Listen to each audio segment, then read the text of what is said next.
আউযুবিল্লাহি মিনাশ শাইতানির রাজিম বিসমিল্লাহির রহমানির রহিম আলহামদুলিল্লাহি আলামিন আসসালামু আলাইকুম ওয়া রাহমাতুল্লাহি ওয়া বারাকাতুহু ওয়াসসালাতু ওয়াসসালামু আলাইকা রাসূলুল্লাহ ওয়াসসালাতু ওয়াসসালামু আলাইকা হাবিবুল্লাহ আশহাদু আল্লা ইলাহা ইল্লাল্লাহ আশহাদু আন্না মুহাম্মাদুর রাসূলুল্লাহ আলহামদুলিল্লাহ। বাইরে শিরিক কুফরি করবেন না, শিরিক কুফরির থেকে বেঁচে থাকুন।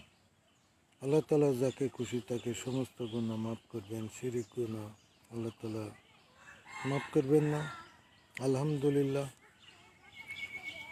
আল্লাহ তালা রসুল সাল্লাল্লাহু আলাইহি সাল্লামকে তার উম্মতের জন্য কিয়ামত পর্যন্ত মাহে রমজানকে দান করেছেন। 12টা মাস নির্ধারণ করেছেন, সময় নির্ধারণ করেছেন আল্লাহ তালা নিজেই সময়।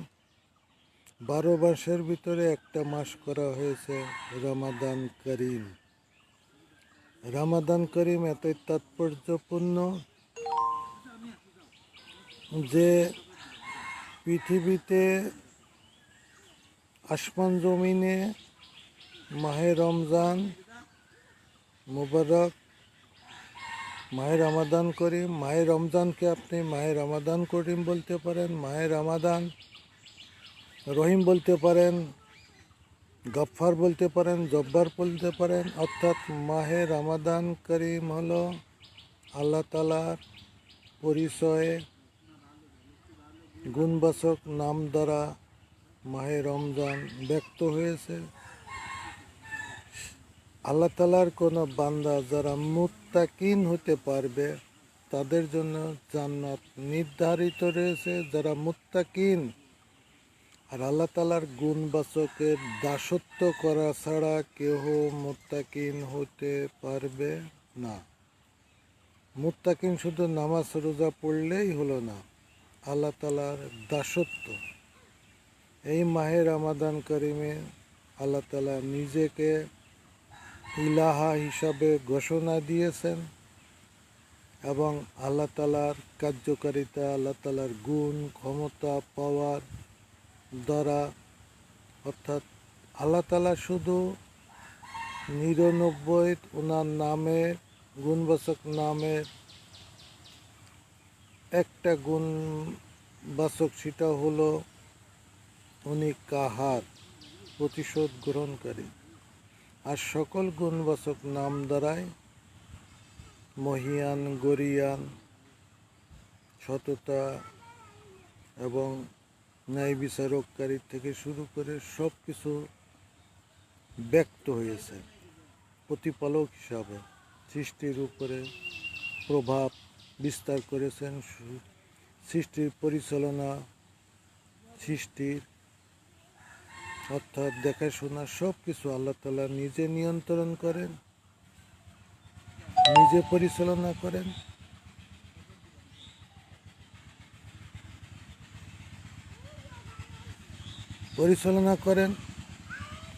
এবং একটা নাম রেখেছেন, সেটা হলো কাহার, প্রতিশোধ গ্রহণকারী।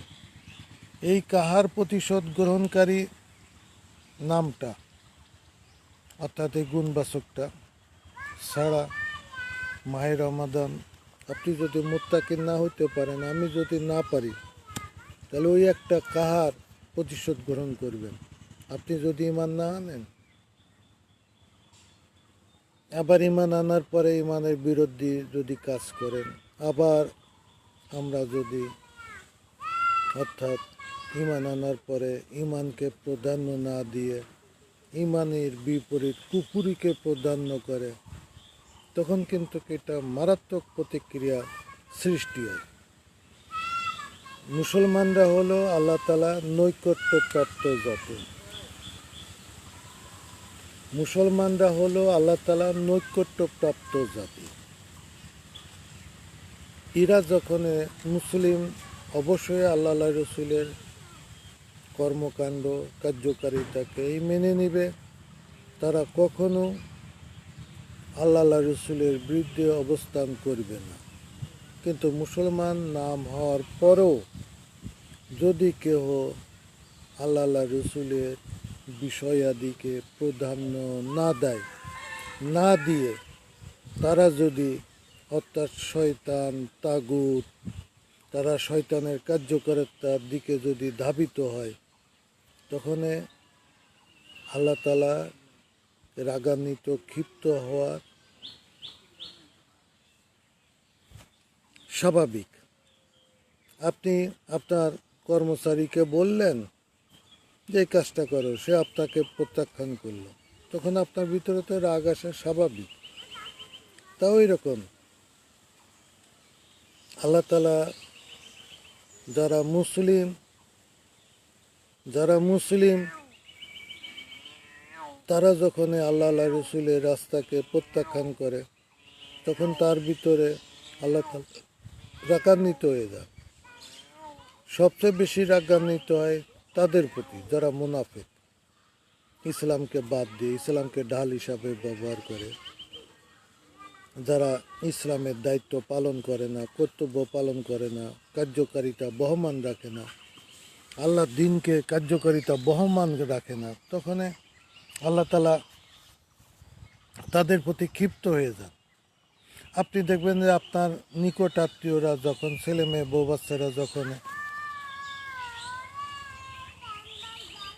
বাচ্চারা যখন দেখবেন যে আপনি কথা বলি শুনল না, তখন আপনার বিষয়ের ভিতরে বেশি অর্থাৎ রাগান্বিত স্থান দখল করে অন্তরে এবং প্রকাশও ঘটে।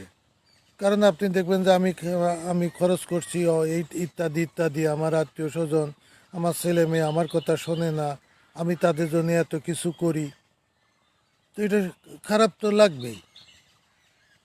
তা আবার যখন দেখবেন কিন্তু বাইরের লোকের প্রতি কিন্তু আপনার এত খারাপ লাগবে না, কারণ ও বাইরের লোক, মানতেও পারে নাও মানতে পারে। যারা ঈমান আনে নাই তাদের প্রতি কিন্তু আল্লাহ তাআলা কুরআনুল কারীমে বলছে যদি ওরা ঈমান আনতো ভালো হতো, কিন্তু আল্লাহ তাআলা সবচেয়ে সতর্ক সাবধান করছেন ঈমানদার মুমিন মুত্তাকিন মুসলমানদেরকে সবসময় সতর্ক সাবধান করেছে। কোরআনের হুকুম আকাম বিধি বিধান আইন কানুন যা কিছু আছে সব কিছু কিন্তু এই মুসলমানদের জন্য, যাতে তারা তাদের ইবাদতকে শুদ্ধ রাখে, অর্থাৎ ভুল যেন না করে। কারণ ভুল ইবাদত, অশুদ্ধ ইবাদত, মিথ্যা ইবাদত আল্লাহর কাছে কবুল হয় না। এই কারণে তাদের ইবাদত সমূহ শুদ্ধ রাখে, শুদ্ধ করার নির্দেশ দান করেছে।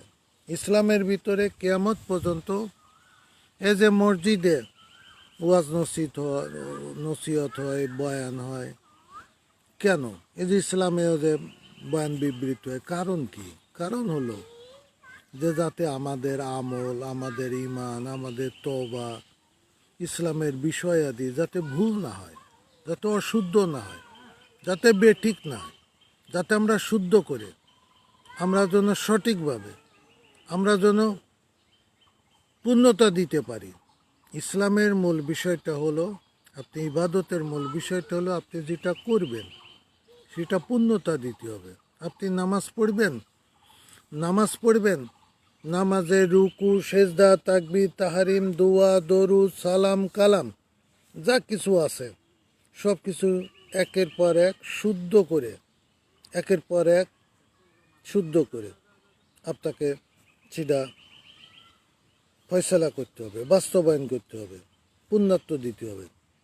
পুণ্যাত্ব ছাড়া ইসলামের কোনো ইবাদত আল্লাহর কাছে গ্রহণযোগ্যতা হবে না। আপনি এখন উজু আছেন, আকামত দিয়ে দিল, নামাজের আকামত দিল, আপনি অজুতে বসছেন, আপনি কি করলেন? এবড়ো থেবড়ো করে আপনি অজু করে নামাজে দাঁড়াইলেন, অজুটা কিন্তু সঠিক হলো না। এটা কিন্তু ইসলাম বলে নাই যে নামাজ ধরার জন্য এবড়ো থেবড়ো করে আপনি অজু করলেন, অজুটা পূর্ণতা দিলেন না। কিন্তু আপনার কর্তব্য হলো ইসলাম যেটা বলছে যে আপনি অজুতে বসছেন, অজু আপনি সুন্দরভাবে পরিষ্কার পরিচ্ছন্নভাবে অজুর প্রত্যেকটা সুন্নাতকে অর্থাৎ আপনি সুন্দরভাবে একের পর এক সেটা পালন করে অজুর পূর্ণতা দিয়ে তারপরে আপনি নামাজে দাঁড়াইবেন।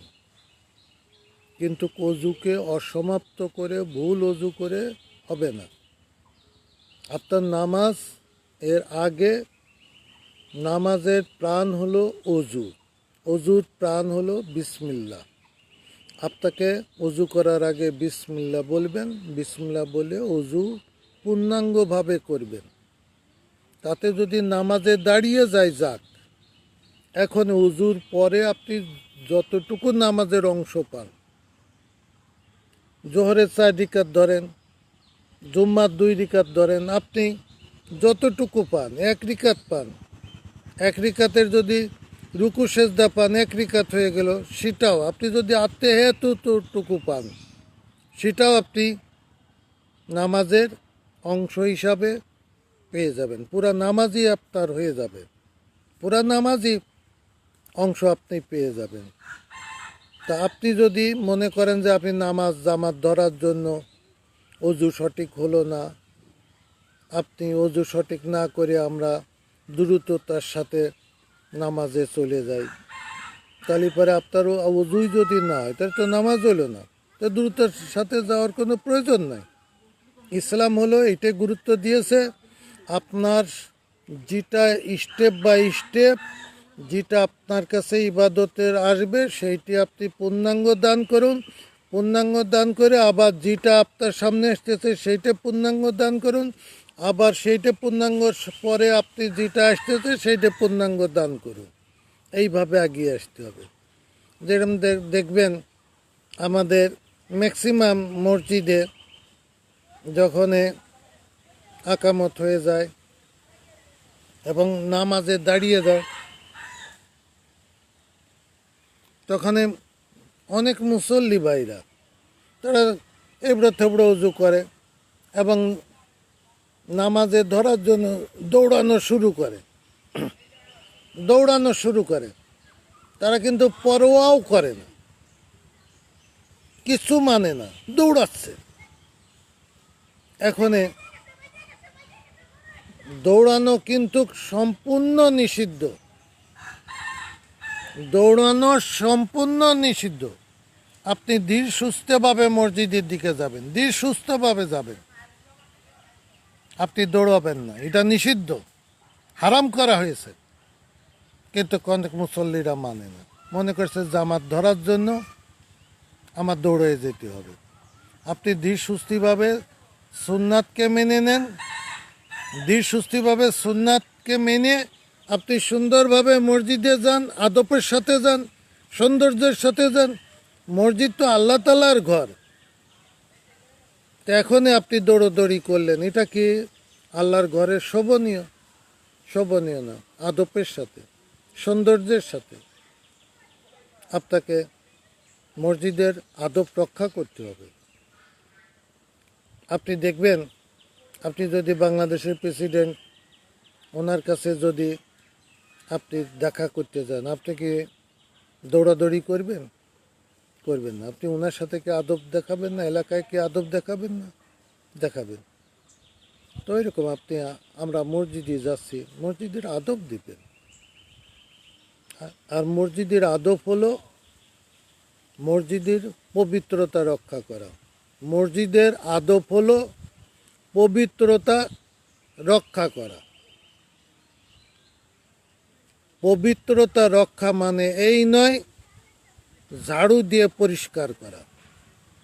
পবিত্রতা রক্ষা মানে এই নয় ঝাড়ু দিয়ে পরিষ্কার করা। ঝাড়ু দিয়ে পরিষ্কার করা হলো মসজিদের ময়লা যদি থাকে, আবর্জনা যদি থাকে সেইটাকে সরিয়ে দেওয়া।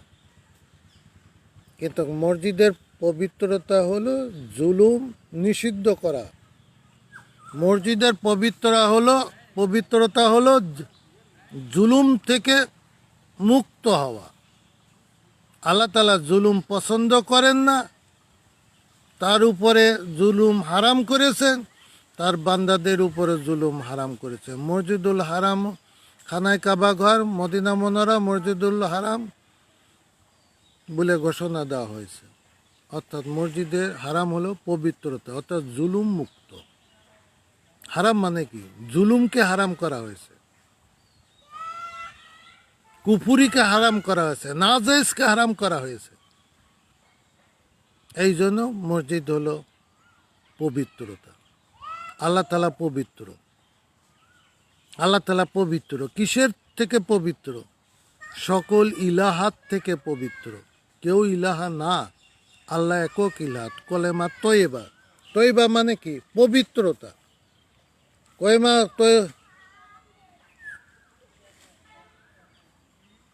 এই মুলুঙ্গ মাছ আছে তো,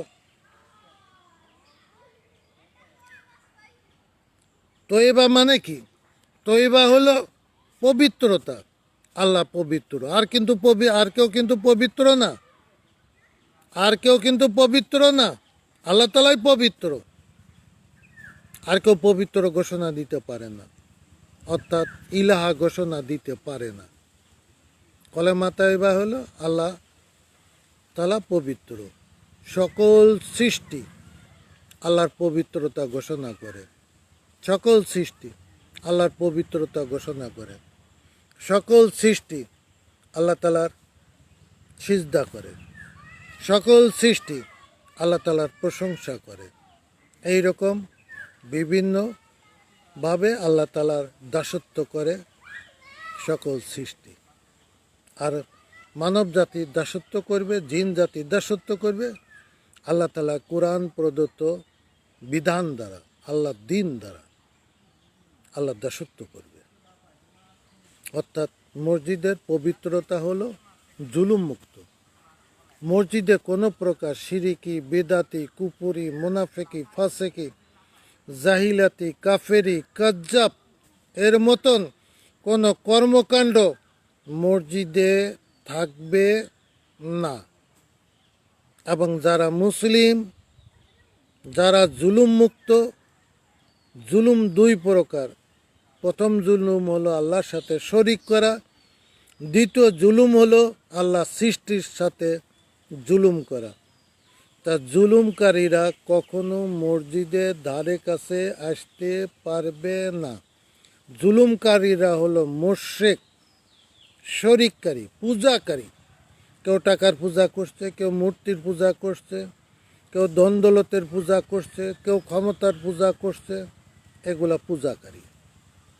অর্থাৎ মসজিদ হলো জুলুম মুক্ত।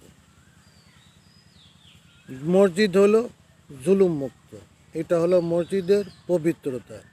এখানে কোনো প্রকার শিরিকি, বিদাতি, কুপুরি, মুনাফিকি, ফাসিকি, জাহিলাতি, কাফেরি, কাজ্জাব, হারামের কোনো কাজ কেউ করবে না।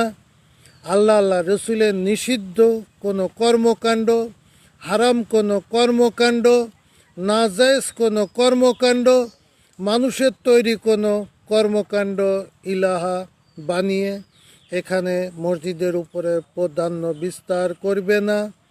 মসজিদ হবে ওয়াকফা, আল্লাহর নামে হবে, আল্লাহর ওয়াস্তে। এটা আল্লাহর ইবাদতখানা হবে, ইবাদতের ঘর হবে, যেখানে শুধু আল্লাহর প্রশংসা হবে, আল্লাহর ইবাদত হবে। এবং মসজিদকে কেন্দ্র করে গোটা বিশ্ব সমাজ ব্যবস্থা, মানুষের জীবন ব্যবস্থা, দুনিয়া এবং আখেরাতের ফয়সালার কেন্দ্র স্থল হলো আল্লাহ তাআলা দুনিয়াতে মসজিদকে কেন্দ্র করেছেন। আল্লাহ তাআলার আসন হলো, আল্লাহ তাআলার সিংহাসন হলো, অর্থাৎ লৌহ মাহফুজের, অর্থাৎ আল্লাহর সিংহাসন রয়েছে, আকাশে রয়েছে।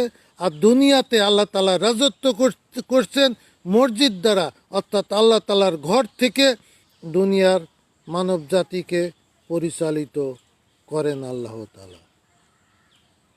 বয়ানে চলছে, খুতবা চলছে, হুকুম হাকাম, আদেশ নির্দেশ, ভালোনীয়, ভালো মন্দ, করণীয়, বর্জনীয়, হালাল হারাম, সত্য মিথ্যা মসজিদ থেকে প্রচালিত করছেন আল্লাহ তাআলা।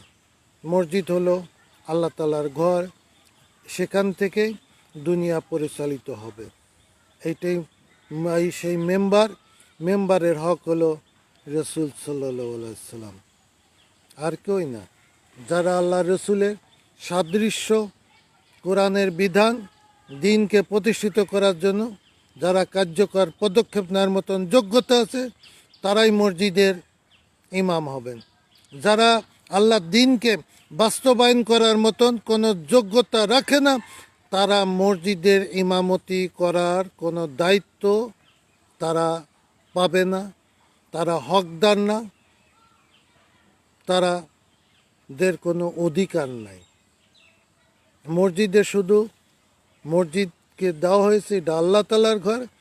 এই ঘর থেকে অর্থাৎ পৃথিবী পরিচালিত হবে। কারা করবে? যারা মুত্তাকিন। যারা মুত্তাকিন তারাই মসজিদের দেখাশোনা করবে, তারাই মসজিদের খাদেম, তারাই মসজিদের মুয়াজ্জিন, তারাই মসজিদের ইমাম, যাতে তারা দিনকে এগিয়ে নেবে, আল্লাহর বাণীকে এগিয়ে নেবে, আল্লাহর বিধিবিধানকে এগিয়ে নেবে। আজকে যেরকম পালন করলাম, জুম্মাতে যেরকম পালন করব, জুম্মার পরে আবার আমাকে আসরের নামাজের জন্য প্রস্তুত, আসর থেকে মাগরিব, মাগরিব থেকে ঈশা, ঈশার পরে আমরা পেলাম খেলাম, না পেলাম না খেলাম, শুয়ে পড়লাম, আবার তাহাজ্জুদে উঠে পড়লাম, আবার তাহাজ্জুদের নামাজ পড়ে ফজরের নামাজ পড়লাম। এইভাবে দিনকে একের পর এক রাত দিন ওভারটেক করতে থাকবে, একের পর এক, এক ওয়াক্ত থেকে আর এক ওয়াক্ত, আর এক ওয়াক্ত থেকে আর এক ওয়াক্ত। এর ভিতরে রাত্রিরে বিশ্রাম আছে, আবার আমল আছে, আবার রিজিকের সন্ধান আছে।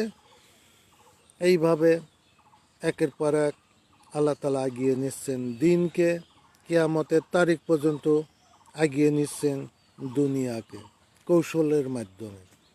একদিনই পরিবর্তন উনি করার ক্ষমতা রাখেন, কিন্তু উনি একদিনে পরিবর্তন করবেন না। উনি কৌশল দ্বারা, অর্থাৎ যেদিন কিয়ামতের তারিখ নির্ধারণ রয়েছে, কিয়ামত অনুষ্ঠিত হবে, সেই দিন সিংহায় ফুৎকার দিয়ে পৃথিবী ধ্বংস করে দেবেন। এর মাঝে অর্থাৎ এরকম সকাল, সন্ধ্যা, রাত, দুপুর, ওয়াক্তর নামাজ ওয়াক্ত, ওয়াক্তর আমল ওয়াক্ত, সূরা নিসা 103 নম্বর আয়াতে এইরকমভাবে আমাদেরকে এগিয়ে যেতে হবে। দিনকে বহন করতে হবে, মানুষের কাছে পৌঁছে দিতে হবে।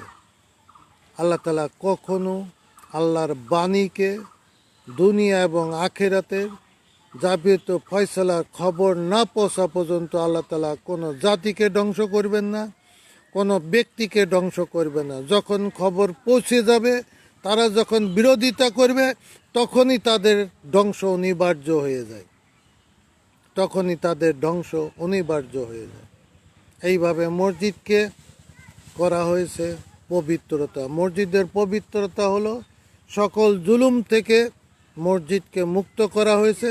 এবং যারা নামাজ পড়বে, যিনি নামাজ পড়াবেন, ইমাম, যিনি আজান দিবেন, মুয়াজ্জিন, এবং যিনারা মসজিদে আসবেন, তারা হবে মুত্তাকিন, পরেজগারি পথ অবলম্বন করবে, তারা হবে শান্তিপ্রিয়, তারা হবে মুজাহিদ, তারা জুলুম, নিজেরাও জুলুম করবে না, সমাজকেও জুলুম করতে দেবে না, নিজেও ভালো হওয়ার চেষ্টা করবে, পরিবার পরিজনকেও ভালো হওয়ার চেষ্টা করবে, নিজেরাও জাহান্নাম থেকে বাঁচার চেষ্টা করবে, পরিবার পরিজনকেও জাহান্নাম থেকে বাঁচার চেষ্টা করবে।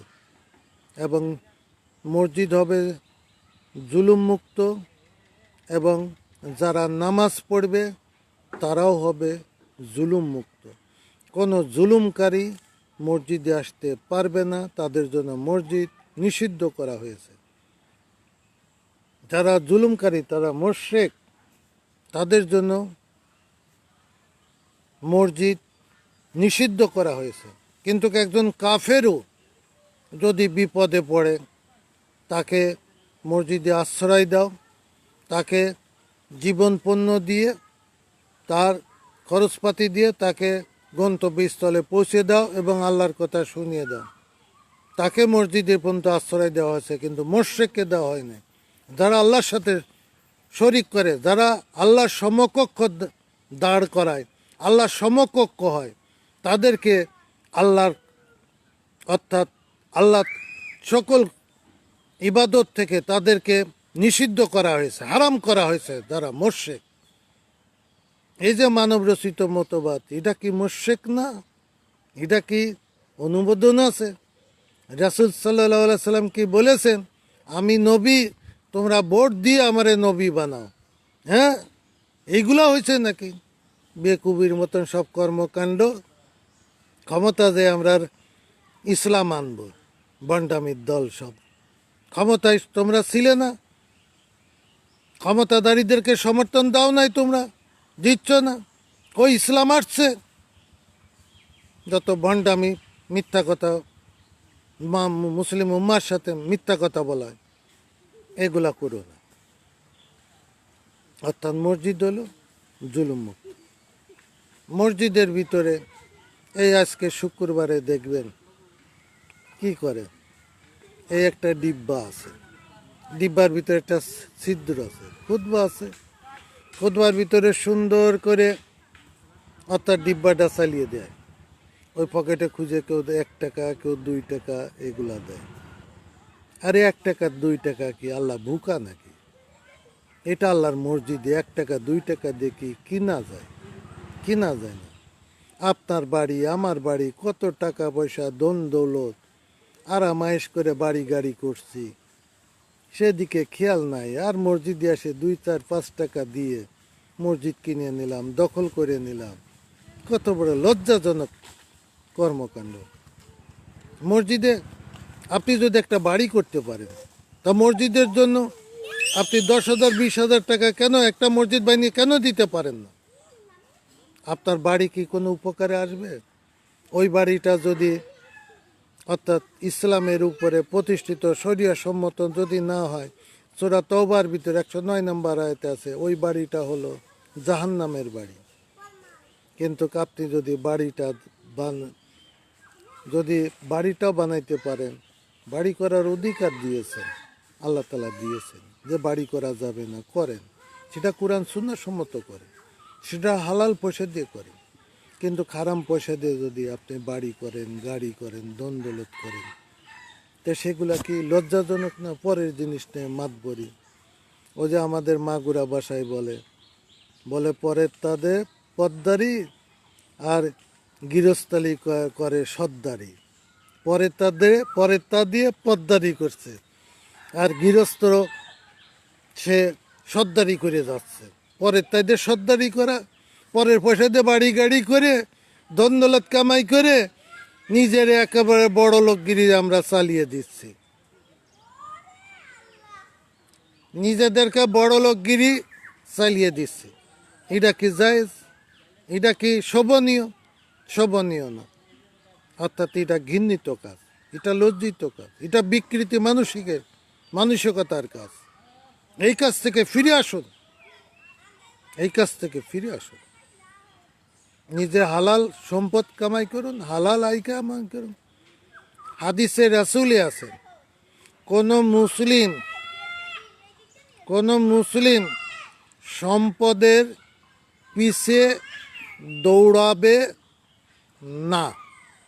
কোন মুসলিম সম্পদের পিছে দৌড়াবে না। সম্পদের জন্য সে তার জীবনকে, তার হায়াতকে, তার মেধা বিবেককে ব্যবহার করবে না। মুসলিম শুধু তার পরকালীন রাস্তা, ইদিনা সিরাতাল মুস্তাকিম রাস্তায় সে আল্লাহ মুখধাবিত হবে, সে জান্নাত মুখধাবিত হবে। আল্লাহ তাআলা কুরআনুল সুন্নায় বলেছেন, তোমরা দ্রুততার সাথে জান্নাতের দিকে ধাবিত হও, জাহান্নাম থেকে বেঁচে থাকো, জাহান্নাম থেকে বেঁচে থাকো। হ্যাঁ, আপনি মুসলিম এসেছে মানব জাতির কল্যাণের জন্য, হেদায়েতের জন্য, মানব জাতিকে পথ দেখাবার জন্য, মানব জাতিকে পরিচালনা করার জন্য, যেটা সত্যের পথ, যেটা ন্যায়ের পথ, যেটা কল্যাণের পথ, যেটা হেদায়েতের পথ, যেটা আল্লাহ, যে কাজগুলা করলে আল্লাহ রহমত বরকত, আল্লাহ তাআলা সন্তুষ্ট হন, সেই কাজগুলা পথ দেখাবে মুসলিমরা। কারণ মুসলিমরা আল্লাহর পথে স্বীকারোক্তি, আল্লাহর দাসত্ব মেনে নেয়, আল্লাহ মুসলিম জাতিকে আল্লাহ তাআলা সত্যের পথ দেখিয়েছেন, জ্ঞান দান করেছেন। তাই মুসলমানের কাজ হলো মানবকে সকাল থেকে সন্ধ্যা পর্যন্ত মানবকে পরিচালনা করা। ছেলে মেয়ে বউ বাচ্চা পাড়া প্রতিবেশী যে যেখানে আছে তাদেরকে সেইভাবে গড়ে তোলা, এটা মুসলমানদের কাজ। তারপরে রাখো কি মাসুডা, আচ্ছা, তারপরে নিজেদের রিজিক যতটুকু তার প্রয়োজন ততটুকু আল্লাহ তাআলা তাকে দিবেন। সে যদি আল্লাহর পর রিজিকের সম্বন্ধে নির্ভর করে আল্লাহ তাআলা তাকে রিজিক দিবেন, আল্লাহ তাআলা তাকে রিজিক দিবেন। হাদিসে রাসূলে আছেন, অর্থাৎ আল্লাহ তাআলা বলেছেন যে আমার বান্দা যদি আমার পরে নির্ভর করে, একটা পাখি যেরকম সকালে খালি পেটে বেরিয়ে যায়, সে জানে না তার রিজিক কিভাবে আসবে, কিন্তু সে যখন ঘরে ফেরে বাসায় ফেরে তখন সে পেট ভরে বাসায় ফেরে। ওই রকম আমি তাকে পাখির মতন রিজিক দেব, সে জানবে না তার রিজিকটা কোথায় থেকে আসবে, আল্লাহ তাআলা তাকে রিজিক দিবেন। তা আল্লাহর পর ভরসা করতে হবে, আমাকে আল্লাহর পথে চলতে হবে, আল্লাহর পথে মানুষকে আহ্বান করতে হবে, তারপরে আল্লাহ আমাকে রিজিক দিবেন। এবং রিজিক রাসূল হাত পেতে নয়, রিজিক শ্রম দিতে হবে। আমার শরীর আছে, সুস্থ আছে, আমার যদি জমি থাকে আমি ফসল ফলাবার চেষ্টা করব, আমার কাছে যদি পুকুর থাকে মাছ ধরে বিক্রি করে আমি চেষ্টা করব, আমার কাছে যদি ফসল থাকে আমি বিক্রি করব, আমার কাছে যদি জমি জমা না থাকে আমি মেহনত করব, যতটুকু আমার প্রয়োজন ততটুকু আমি দৌড়ব। তারপরেও যদি আমি যদি আল্লাহ তাআলার কাছে রিজিক বেশি কামনা করি আল্লাহ তাআলা দিবেন, এবং কোনভাবে দিবেন আল্লাহ ভালো জানেন। এবং আল্লাহ তাআলা যদি আমাকে রিজিক বেশি দেন সেটা আল্লাহ তাআলা দিবেন নিজ কৃপায়। আমি যদি গরিব হওয়ার আশঙ্কা করি আল্লাহ তাআলা নিজ কৃপায় আমাকে ধনী করে দিবেন। এবং কোন দিকে আসবে? দান, সাদগা, জাকাত। যারা আল্লাহর রাস্তায় থাকে তারা হকদার, যারা আল্লাহর রাস্তায় থাকে, যে মসজিদের ইমামদের বেতনের ব্যাপারে, অর্থাৎ যারা আল্লাহর রাস্তায় থাকে তারা বাইরে পয়সা কামাই করার মতন, রিজিক সংগ্রহ করার মতন সময় পায় না। তারা সব সময় দাওয়াতে থাকে, শিক্ষাতে থাকে, নামাজে তেলাওয়াতে থাকে, নামাজ কায়েমের ভিতরে থাকে। বিভিন্ন পর্যায়ে যখন তারা নিমজ্জিত থাকে, বাইরে ইনকাম করার মতন সুযোগ পায় না, তারা জাকাতের ফান্ড থেকে তারা অংশ পাবে, যারা দায়ী তারা পাবে। এটা আল্লাহ তাআলা নির্ধারণ, রাসূল সাল্লাল্লাহু আলাইহি সাল্লামের জন্য নির্ধারিত ছিল। প্রত্যেকটা মুসলমানের অর্থাৎ সম্পদের উপরে আল্লাহ রসুলের হক আছে। আর আল্লাহ রসুলের হকটা হলো তাদের জন্য প্রযোজ্য, গরিব, এতিম, বিধবা, অসহায় মানুষ, পথিক, মুসাফির, এদের জন্য প্রযোজ্য রয়েছে। এবং যারা বিবাহ শাদী করতে পারে না তারপরে তাদেরকে দান করো, যারা অসহায় মানুষ তাদেরকে দান করো। মুসলমানদের ভিতরে রয়েছে দান, সাদগা, হাদিয়া, ফিতরা। এগুলা এক একটার কার্যকর, এক একভাবে ফয়সালা করা হয়েছে। আপনি এক গরু দিয়ে যদি সবই ফয়সালা করতে চান তবে হবে না। আপনি ফসলের জাকাত ফসল দিয়ে, সম্পদের জাকাত সম্পদ দিয়ে, স্বর্ণের জাকাত স্বর্ণ দিয়ে, রূপার জাকাত রূপা দিয়ে, এবং পশুর জাকাত পশু দিয়ে আপনাকে দিতে হবে। কিন্তু আমরা এগুলো আটকে রেখে আমরা বিনিময়ে আমরা বাজার দরের ডলারের দাম নির্ধারণ করে আমরা এগুলা দিয়ে থাকি, টাকা দিয়ে থাকি। কিন্তু আল্লাহ তাআলা কুরআনুল কারীমে দেখেন, হাদিসে রাসূলি আছে, তোমরা সম্পদকে আটকিয়ে রেখো না, সম্পদ বিতরণ হইতে হবে। মুসলমানদের সম্পদ hand to hand, hand to hand, hand to hand, এক হাত থেকে এক হাত, এক হাত থেকে এক হাত বিতরণ হইতে থাকে। যার প্রয়োজন সে ব্যবহার করবে, যার বেশি অধিক প্রয়োজন, যার অধিক প্রয়োজন সে আগে প্রাপ্ত হবে, সে আগে প্রাপ্ত হবে। দুইজন ক্ষুধার্ত, এখন দেখতেও হবে দুইজনের ভিতরে আমার একটা রুটি আছে, আপনি ভাগ করে দিতে পারবেন। আগে কাকে দিবেন? দেখবেন যে কে কয় ওয়াক্ত না খেয়ে আছে, যে বেশি না খেয়ে আছে তাকে আগে দিবেন, এবং যে কম ওয়াক্ত না খেয়ে আছে তাকে পরে দিবেন। এইভাবে যার প্রয়োজন তাকে অগ্রাধিকার দেওয়া হয়েছে। ইসলাম উপযুক্ত, ইসলাম নন উপযুক্ত না। আপনি আমি নামাজের জন্য আমাদের উপযুক্ত হইতে হবে, নামাজ উপযুক্ত, কিন্তু আমি কি উপযুক্ত? আমি যে নামাজ পড়ছি, কি তওবাকারী, কি সত্যবাদী, কি ইমানদার, কি মমিন, কি মুত্তাকিন, কি মুসলমান হিসাবে নামাজ পড়ছি, না আমি তওবা করি নাই, আমি কুফফারকারী, আমি শিরিকি, আমি বিদাতি, আমি মুনাফেকি, আমি ফাসেকি, আমি জাহিলাতি, আমি কাফেরি, আমি কাজ্জাপি, এইগুলা রত অবস্থায় কি আমি নামাজ পড়ছি? আমরা যে নামাজ পড়ি, আপনি কি দেখেছেন আসলে কি আপনি কি তওবা করেছেন? তওবা যদি না করে থাকেন তাহলে নিশ্চয় আপনার ভিতরে আল্লাহদ্রোহী, আমার ভিতরে আল্লাহদ্রোহী একটা না একটা আছেই, একটা না একটা আছেই। হয় সেটা মুনাফেকি, নাই ফাসেকি, নাই জাহিলাতি, নাই কাফেরি, নাই কাজ্জাপি, নাই বিদাতি, একটা না একটা আছেই। আর আমি যদি তওবা করি, এইগুলা তো তাহলে আমি ছাড়লাম, তওবা করলি এই সবগুলো আমি ছেড়ে দিলাম। তারপরে আমি কি মানি নিয়েছি? আমি কি আল্লাহর দাসত্ব, আল্লাহর ফরজ, আল্লাহর সুন্নাত, আল্লাহর রিসালাত, আল্লাহর দ্বীন আমি কি মেনে নিচ্ছি? সেটা কি বাস্তবায়ন করছি? আমি কি সেই অনুযায়ী চলছি? সেই অনুযায়ী কি আমার পরিবার পরিজনকে ফয়সলা করছি? সেই অনুযায়ী কি চলছি? এটা আমাদেরকে দেখতে হবে।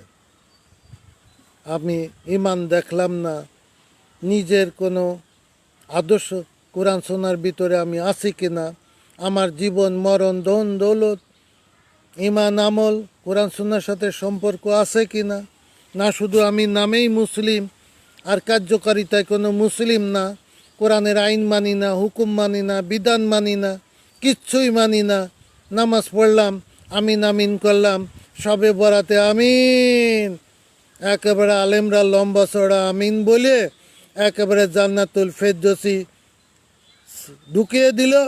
আমিন আমিন করে আমরা মনে করলাম যে আমাদের ভাগ্য খুলে গেল, এক রাত্রি ভাগ্য পরিবর্তন হয়ে গেল। আর 12টা মাস অর্থাৎ 365 দিনই হলো বৎসর, অর্থাৎ একদিন বাদ দিলি পারে 364 দিন হয়তোবা আমরা অর্থাৎ আল্লাহদ্রোহী কাজ করলাম। ইমানের ব্যাপারে, তওবার ব্যাপারে, দিনের ব্যাপারে, ফরজ সুন্নাহর ব্যাপারে কোনো ব্যাপারে ফয়সলা করলাম না, শুধু নামেই মুসলমান থেকে গেলাম।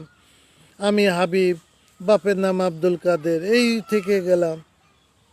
এই বিষয়টা ওই চেয়ারম্যান সার্টিফিকেট দিছে, ওই অমুক সার্টিফিকেট দিছে, ওই জন্ম নিবন্ধন, ওই আইডেন্টি কার্ডে আছে, তাই প্রমাণ।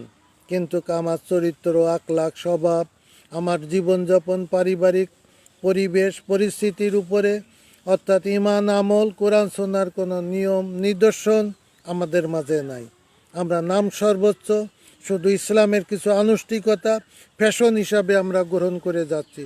এইভাবে আল্লাহ তাআলার রহমত আসবে না।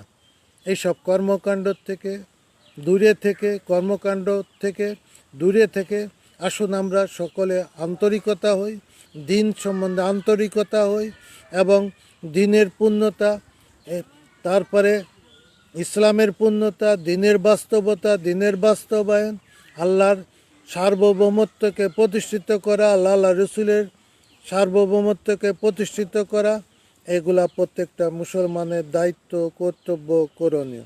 কোরআন মানব জাতির উপরে নাজিল হয়েছে, ফেরেশতাদের উপরে তো নাজিল হয় নাই। তা যারা মুসলিম তারা কোরআন বহন করবে। আপনি কি কোরআন থেকে দূরে থাকতে পারবেন? আপনি কোরআন পড়লেন, আমি কোরআন পড়লাম আর দোয়া করলাম, এইটুকু কি যথেষ্ট? কোরআনের ভিতরে কি আছে, আমার আপনার জন্য কি আদেশ আছে, কি নিষেধ আছে, কি বর্জনীয় আছে, কি করণীয় আছে, কোনটা ঈমান, কোনটা মুমিন, কোনটা মুত্তাকিন, কোনটা মুসলিম, কোনটা জীবন, কোনটা নাজায়েজ, কোনটা ঈমান, কোনটা কুফরি শিরিকি, কোনটা তাওহীদ, কোনটা রিসালাত, এগুলাকে আমাদেরকে দেখতে হবে না? এগুলাকে আমাদেরকে কার্যকর আনতে হবে না? এগুলাকে আমাদেরকে করতে হবে না? তা আমারটা যদি ইমাম করে দেয় তাহলে আমারটা হবে নাকি? যার যার আমল তাড়াতাড়ি করতে হবে, যার যার জাহান্নাম তাকেই বাঁচতে হবে, যার যার জান্নাত তাকেই যেতে হবে, এর সাথে কোনো ওসিলা নাই। রাসূল সাল্লাল্লাহু আলাইহি সাল্লাম বলেছেন, হে মুহাম্মাদের মেয়ে ফাতেমা, দুনিয়াতে যদি অর্থ টাকা পয়সা থাকে নিতে পারো, কিন্তু আমি তোমার পিতা মুহাম্মদ পরকালে আগুন থেকে বাঁচাবার কোনো অধিকার আল্লাহ তাআলা আমাকে দেন নাই, আমি পারবো না তোমাকে জাহান্নাম থেকে বাঁচাবার, পরকালে জাহান্নামের আগুন থেকে বাঁচাবার কোনো শক্তি আমি মুহাম্মদ আমার নাই। এটা হাদিসের রাসূল। কেউ অস্বীকার যাবেন? পৃথিবীর কোনো আলেম আছেন অস্বীকার যাবেন? বাংলাদেশের কোনো আলেম আছেন অস্বীকার যাবেন? রাসূল সাল্লাল্লাহু আলাইহি ওয়াসাল্লাম, হে মুহাম্মাদের মেয়ে ফাতেমা, তোমার আমল এবং তোমার ঈমানই তোমার পরকালের মুক্তির পথ দেখাবে। যদি আমাদের ঈমান যদি ঠিক না থাকে, তওবা যদি ঠিক না থাকে, আমল যদি ঠিক না থাকে, কেউই আপনাকে সুপারিশকারী হবে না। নবী সাল্লাল্লাহু আলাইহি সাল্লামও সুপারিশকারী হবেন না। যেখানে নবী সাল্লাল্লাহু আলাইহি সাল্লাম সুপারিশকারী হবেন না, সেখানে কিসের পীর ফকির ভণ্ডামি, কিসের পীর ফকির ভণ্ডামি, অমক অমক সুপারিশকারী হবে? হাসরের মাঠে আল্লাহ তাআলা যাকে যতটুকু কথা বলার অধিকার দেবেন সে ততটুকুই বলবে, আর টু শব্দ করার মতন শক্তি হাসরের মাঠে কারোর থাকবে না। হাসরের মাঠ আল্লাহ তাআলা দারুল কাহার হিসাবে আত্মপ্রকাশ করবেন। মানব জাতি আল্লাহর সাথে যেরকমভাবে অর্থাৎ চূড়ান্ত শত্রুতা পোষণ করে, হাসরের মাঠেও আল্লাহ তাআলা চূড়ান্তভাবে মানব জাতির উপরে দারুল কাহার হিসাবে প্রতিশোধ গ্রহণ করবেন, কোনো জুলুম করবে না। মানব জাতি যে আচরণ করছে আল্লাহ তাআলা হাসরের মাঠে ওইভাবে আচরণ করবেন। এটাই হলো বাস্তব। আল্লাহর অনুমোদন ব্যতিরেকে রাসূল সাল্লাল্লাহু আলাইহি সাল্লামও কোনো সুপারিশ করতে পারবেন না। সুপারিশ করার অধিকার দেওয়া হয়েছে, এটা অনুমোদন সাপেক্ষে। কোরআনে স্পষ্ট আছে, কে আসো আমার অনুমোদন ছাড়া আমার কাছে সুপারিশ করবা? কেউই নাই। আমাদের নবী সাল্লাল্লাহু আলাইহি সাল্লামও নাই। হ্যাঁ, হবেন, উনি সুপারিশকারী হবেন, একমাত্র সুপারিশকারী রাসূল সাল্লাল্লাহু আলাইহি সাল্লাম গোটা মানব জাতির জন্য, গোটা জান্নাতীদের জন্য। তা হলো অর্থাৎ দোয়া করবেন আল্লাহ তাআলার জন্য আমাদেরকে রাসূল সাল্লাল্লাহু আলাইহি সাল্লামের সুপারিশ জন্য নসিবি হয়, আমরা যেন রাসূল সাল্লাল্লাহু আলাইহি সাল্লামের সুপারিশ থেকে বঞ্চিত না হয়। আমাদের পিতামাতা, ভাই বোন, আত্মীয় স্বজন যারা পৃথিবীতে চলে গেছে, আদিকাল থেকে আদম আলাইহিস সালাম থেকে যত নবী রাসূলগণ চলে গিয়েছেন, যত মানব চলে গেছেন মুসলমানরা, সকলের জন্য আমরা আল্লাহ রসুলের সুপারিশ পাই, সেই তৌফিক আমার আল্লাহ যেন আমাদের দান করেন। আমিন। আসসালামু আলাইকুম ওয়া রাহমাতুল্লাহি ওয়া বারাকাতুহু।